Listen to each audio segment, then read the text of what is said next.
এবং তারা যদি প্রস্রাব ধরে রাখে, যদি দেরি করে প্রস্রাব করতে, তাহলে কি হয়, ওই ব্যাকটেরিয়াগুলো তো মাল্টিপ্লাই করতে থাকে, সেখানে মাল্টিপ্লাই করে করে ওগুলো এই প্রস্রাবে ইনফেকশন করে দিবে। সেই জন্য প্রস্রাবের কখনো চাপ হলে কখনো সেটা ডিলে করতে নেই, যে কোনো সুযোগে সেটা প্রস্রাব করে নিতে হবে। আর যাদের মানে বারবার ইউরিন ইনফেকশন হচ্ছে, তাদের পানির প্রচুর পরিমাণে পানি খেতে, প্রচুর বলতে ঘন্টায় ঘন্টায় অন্তপক্ষে 1 গ্লাস করে পানি খেতে হবে। আর যখনই প্রস্রাবের চাপ হবে তখনই তাদের প্রস্রাব করে নিতে হবে।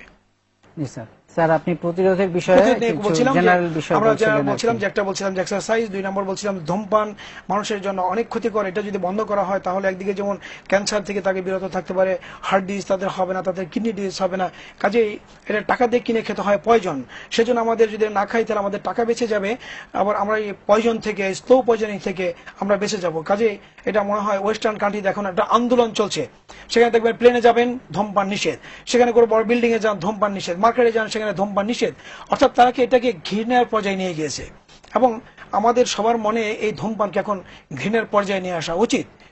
এবং তাতে মনে করি যে আমরা অনেক রোগ থেকে নিস্তার পাবো।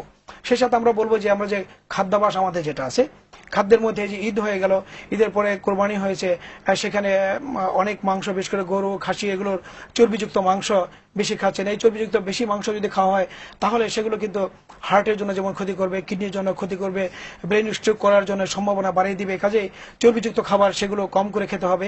এই যে লবণ আমরা খাওয়ায় অভ্যস্ত, এখন জাপানে বিপ্লব সৃষ্টি করছে তারা, যে আমরা লবণ সবকিছু বন্ধ করে দেবো, খাবো না, কারণ লবণ থেকে উচ্চ রক্তচাপ হয়, কিডনি নষ্ট হয়ে যায়।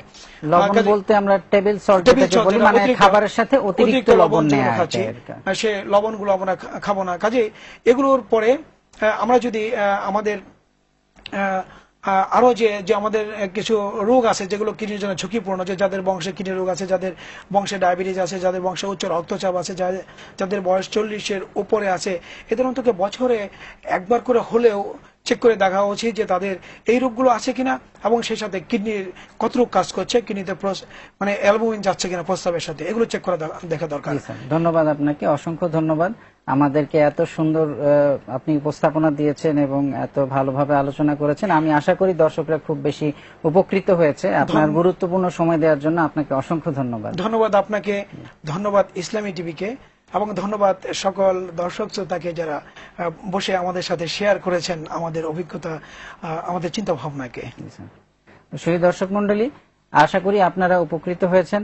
আপনাদের সাথে আমরা আরো সময় দিতে চাই, কিন্তু আমাদের সময়ের সীমাবদ্ধতা আছে, যে জন্য